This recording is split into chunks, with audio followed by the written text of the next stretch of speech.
Un jour, il est rentré comme ça chez nous, il nous a dit « Habillez-vous tous !» On lui a dit « Oh papa, tu nous emmènes au restaurant ?» Il a dit « Non, je vais couper le chauffage !» Un matin, en plein petit déjeuner, ma mère, elle a dit à mon père « Tu sais de quoi j'ai rêvé hier ?» Il lui a dit « Non ». Elle dit « J'ai rêvé que tu m'achetais un collier en or. » Il a dit « Ah bon ? Ah bah si t'es sage, ce soir, dans ton rêve, je t'achète des boucles d'oreilles. »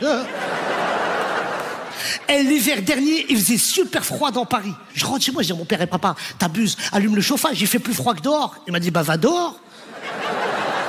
C'est simple, la vie. Mon oncle, son frère, alors lui, c'est le Barça de la crevardise, celui-là. Un jour, en plein été, on faisait plein de bêtises, il est rentré comme ça dans le salon. Il nous a dit, calmez-vous les enfants, si vous êtes sages, ce soir, je vous montre la photo d'un enfant qui mange une glace. Et nous, on se faisait tourner la photo, là.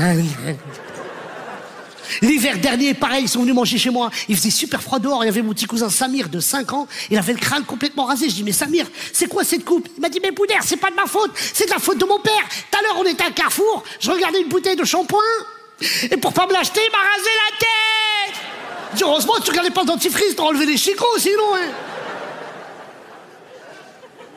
Non, mais ça forge la crevardise. Mais en même temps, aujourd'hui, mon fils, il a 8 ans et j'ai peur pour lui parce qu'on vit dans un monde très violent. Alors bien sûr, je vais pas reparler du coronavirus, tout ça, mais par exemple, le confinement, ça a été compliqué. Le premier confinement, moi, je l'ai passé avec mon fils.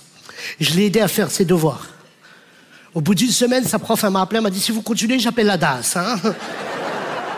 En plus, on n'est pas sorti. Au deuxième confinement, j'avoue, je suis sorti une fois. C'est mon pote qui est venu me chercher, il m'a dit, Boudère, descends, j'ai besoin de te parler. Viens, j'ai besoin de me confier, t'inquiète pas, il n'y a personne dans les rues de Paris. Bon, il a réussi à me convaincre, on est descendu. On a marché 30 mètres, et avec la chance qu'on a, il y a une patrouille de police qui est arrivée en face. Il m'a dit, Boudère, mets-toi à 4 pattes.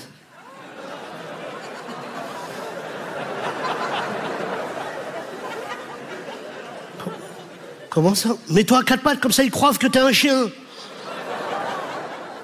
Mais ce qui m'a vexé, c'est pas de me mettre à 4 pattes, c'est que les policiers m'ont caressé, ces bâtards.